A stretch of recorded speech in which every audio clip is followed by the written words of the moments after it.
Ito lang nagpapatunay na itong mga followers ni Bangag ay mga aso, no? Mga kumatos, senseless, lifeless, no? Nagdadahilan pa si Bangag. Hindi daw pera ng taong bayan yung ginastos niya doon sa birthday niya, na gumastos ng over 50 million of money. So, nagdadahilan si Bangag.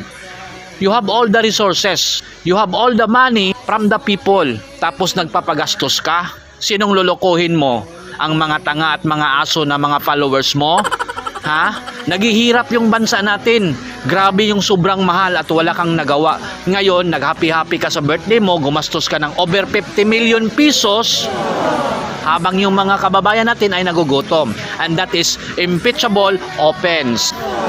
Pwede ka nang ma-dismiss at tuwang-tuwa naman ang ating kababayan dahil makawala na tayo sa kahirapang ito. Dahil ang nagpapahirap natin, itong binoto natin na ginawa ninyong hari, ginawang hari sa mga aso, sa mga kumatos, na mga mongoloid na patuloy pa rin na sumusuporta ng ating mga bangag na leader.